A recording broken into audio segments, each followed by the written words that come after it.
Chào tất cả mọi người đã đến với kênh Hà Trần Family Cuộc Sống Pháp. Bây giờ gia đình mình cùng đoàn đi ngồi xe lửa chạy bằng than đá nè mọi người. Người ta tái hiện lại cái xe lửa hồi xưa á. Ở đây là cái trạm xe lửa. Rất là đông người đến để trải nghiệm cái ngồi xe lửa và ngắm cảnh của cái khu vực này.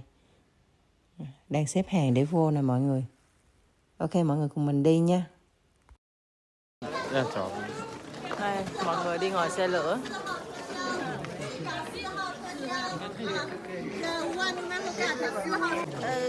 Cũng đi ngồi xe lửa.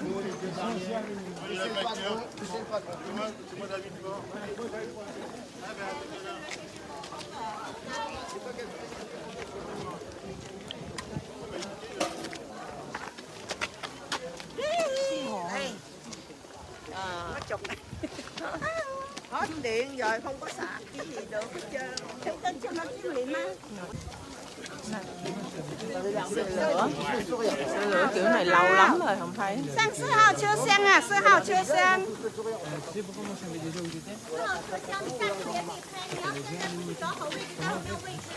Rất đông người đi nha mọi người.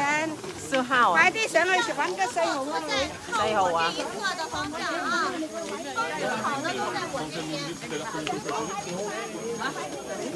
Quá đông quá. Kiếm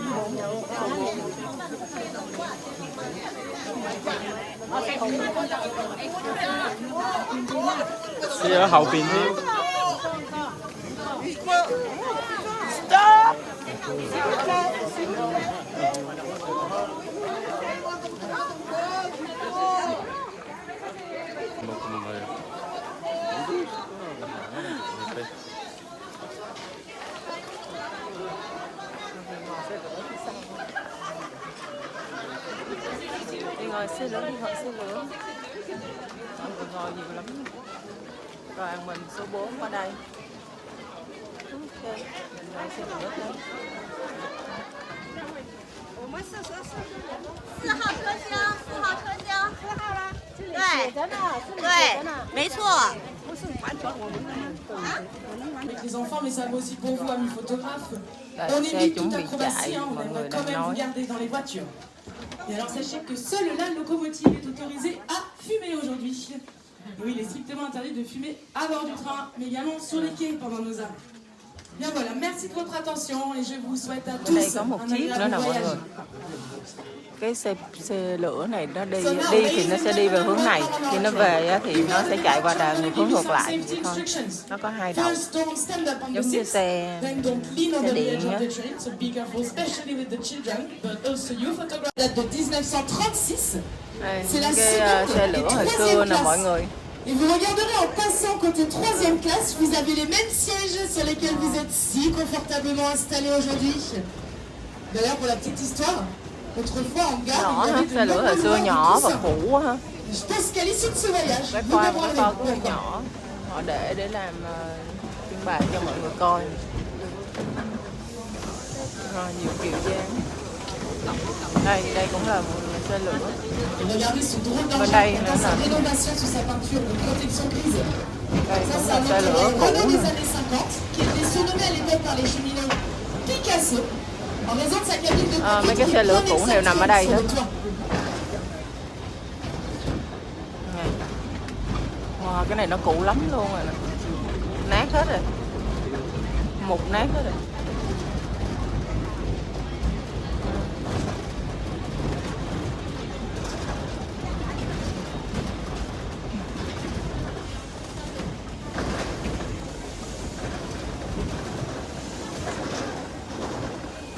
Il y avait un petit mot sur la locomotive qui nous conduit aujourd'hui. C'est une locomotive vapeur de fabrication française, elle est alsacienne et elle date de 1927. C'est une vieille dame, elle fait 96 ans cette année. ba. Ngon quá, một diễn chị kỹ á. Diễn kỹ chứ. Đẹp quá.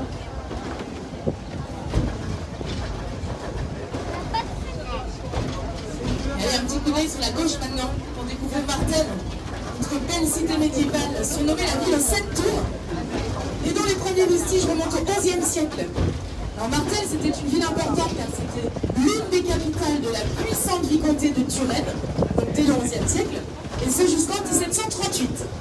Et alors dans une période un petit peu plus contemporaine, au XIXe siècle, Martel, c'était un gros marché de truffes, d'où le nom de notre train, le truffadou, puisqu'il était utilisé au transport de ces truffes vers les marchés nationaux et internationaux. Malheureusement, à la fin des années 20, une maladie s'est abattue sur les chaînes.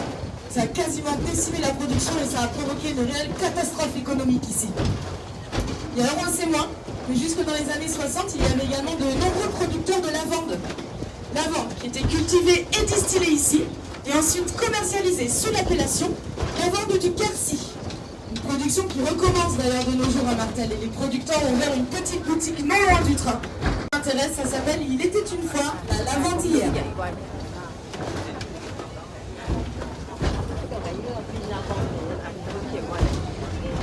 Et alors dans quelques instants, nous allons passer sous un premier ouvrage intéressant. C'est un pont qui est de travers. On va descendre de 20 mètres tous les 1000 mètres, et ce, sur 6 km, soit à l'arrivée en bas, un dénivelé de 120 mètres. Donc vous avez compris, hein, c'est la locomotive qui nous a poussés jusqu'ici. On va maintenant réguler notre vitesse jusqu'en bas. Et au retour, il faudra remonter ces 120 mètres de dénivelé, mais cette fois-ci la locomotive en tête.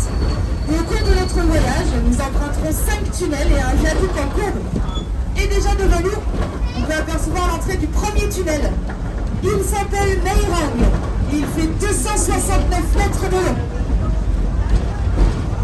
So ladies and gentlemen, during this trip, we're going to cross 5 tunnels and observe the viaduct. In front of us, we can see the entrance of the first tunnel. It's called the Meirang and it's 269 meters long.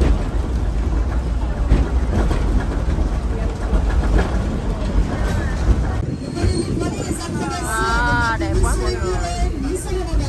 Cảnh đẹp quá. Et là, je vous rappelle qu'il est strictement interdit de fumer. Merci. So, ladies and gentlemen, welcome on top of the Garden Valley. We're going to stop here in a few minutes to enjoy this beautiful landscape. Be careful, as we are 80 meters high.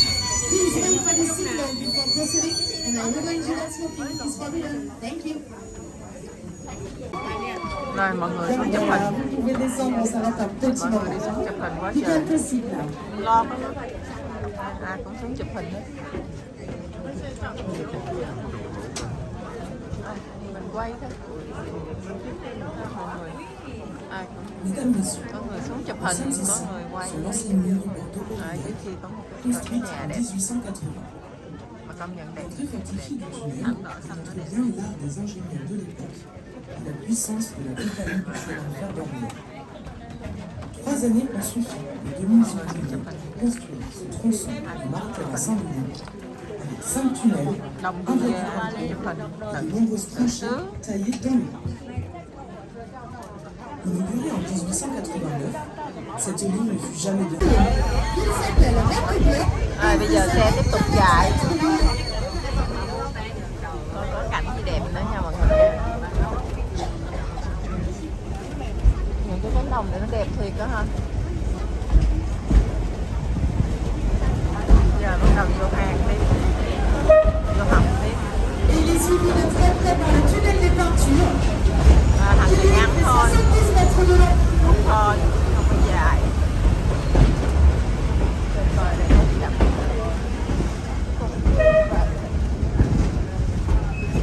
Có vách đá.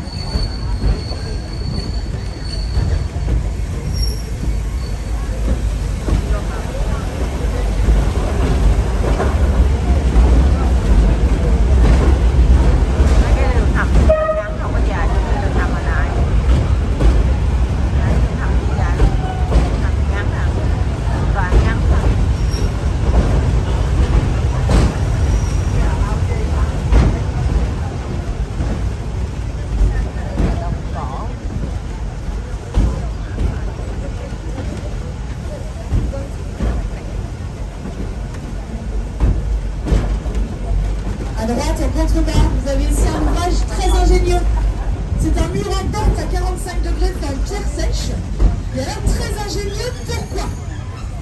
contient en fait tous les déblais issus des percements des tunnels, ce qui a permis de solutionner le problème de l'évacuation des déblais, tout en faisant l'économie de la construction d'un Cỏ pont. xanh.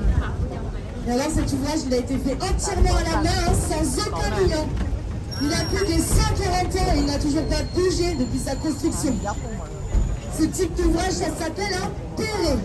P-E-2-R-E accent aigu.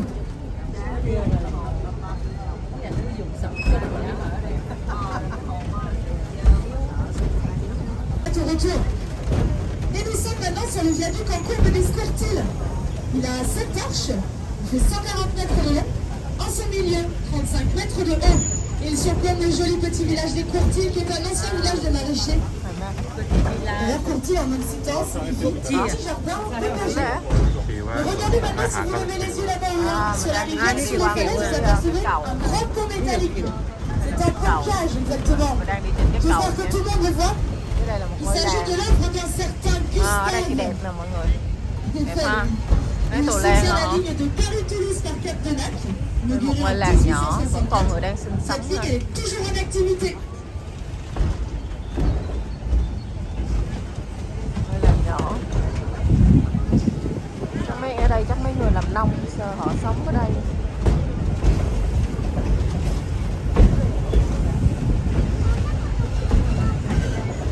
À gauche, regardez. Thảm cỏ xanh đẹp của mọi người.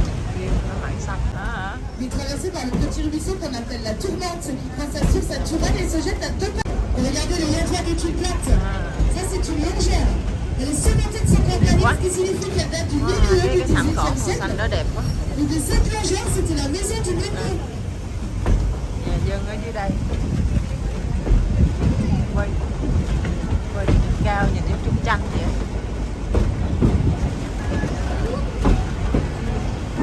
D'ailleurs, elle fait de l'histoire jusqu'à présent.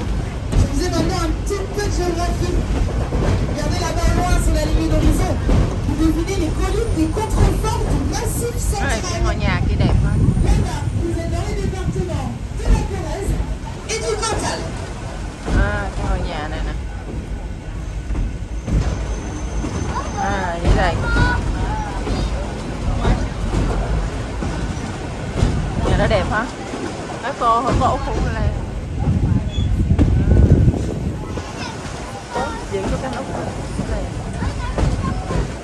Và tiền lọt hơi mũi chỗ còn tiền ngoại.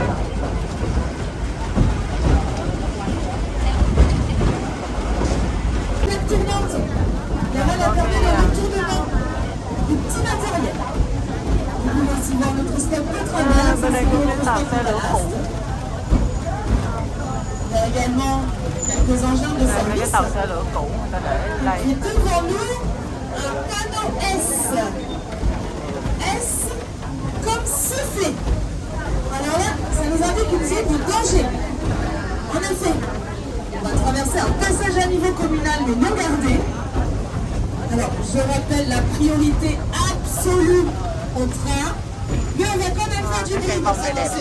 Là où il y aurait des automobilistes distraits, imprudents.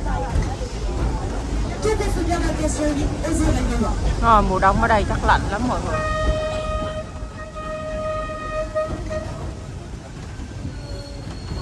Ở đây có cái nhà xe nhỏ.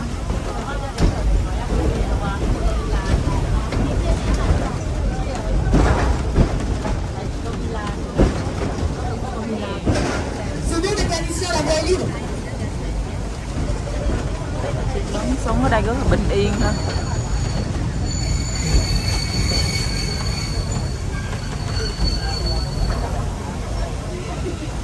Xe hơi đây.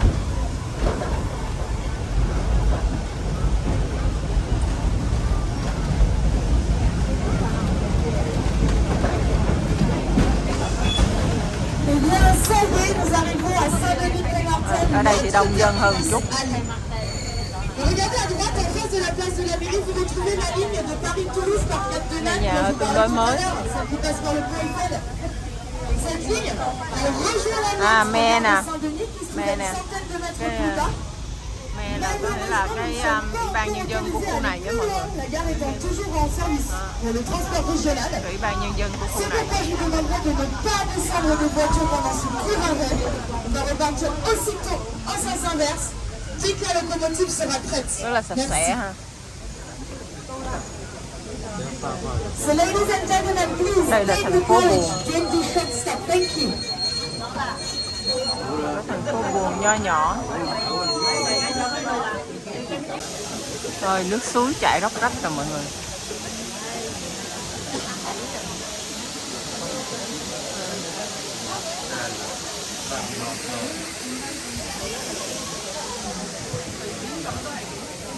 Bây giờ nghỉ một chút xíu, họ chuẩn bị chạy về lại bến hồi nãy. Rồi, chỉ như vậy thôi. Petit enfant, petit pic, notre région. C'est la marche pour le passage à niveau. Trouver son église du 19e siècle avec son presbytère attenant.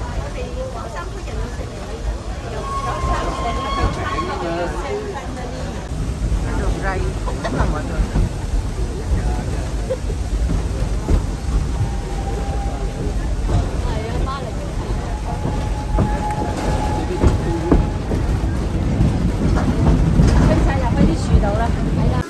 Trời ơi, cái khói của xe lửa nè mọi người ơi. Đen thui thùi lùi luôn.